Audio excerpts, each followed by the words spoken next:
شرک کا ذکر کیا، تو آج کل ایک سوشل میڈیا پہ ایک پنڈی کے پیر ہیں، وہ مائک کے اندر باقاعدہ وہ شف کر دیتے ہیں اور لوگ جو ہیں وہ ہزاروں میں لائنیں لگا کے کھڑے ہیں، تو آپ سمجھتے ہیں کہ یہ جعلی پیر جو ہے؟ السلام علیکم ورحمۃ اللہ وبرکاتہ۔ امید ہے کہ سب دوست خیریت سے ہوں گے۔ مولانا منظور مینگل صاحب کی بیان کو سماعت فرمائیں۔ اور یہ تسخیر، یہ چیزیں، یہ شیاطین کے پاس بہت زیادہ ہے، جی جی، یہ بہت ہے۔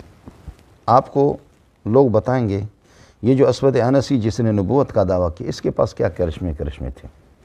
مسیلمہ کذاب 200 سال سے زائد اس کی عمر تھی، اس کے پاس کیا کرشمے تھے۔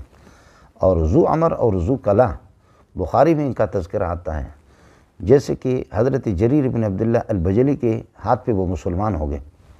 جریر بن عبداللہ البجلی نے اس زمانے میں، آپ کو پتہ کہ یہ میڈیا، یہ ٹیلی فون، یہ ذرائع ابلاغ، یہ چیزیں تھیں نہیں، یمن سے ان کو لے کر کے کہا کہ پیارے پیغمبر صلی اللہ علیہ وسلم کی خدمت میں آپ کو لے جاتا ہوں، ہمارا نبی ایسا، اس کی پیشانی ایسی ہے، اس کے دانت مبارک اس قسم کے، اس قسم کا خوبصورت ہے۔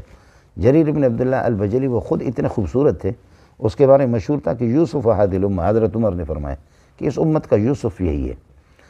تو جب ان کو لے کر کے، ان کے پاس اتنے کرشمے تھے وہ زمانے جاہلیت کے، انہوں نے کہا آپ جس نبی کا تذکرہ کر رہے وہ اتنا خوبصورت ہے، اتنا خوبصورت ہے، تو ہمیں مدینہ نہ لے جاؤ، اس کا انتقال 3 دن پہلے ہو چکا ہے۔ یہ بخاری میں موجود ہے۔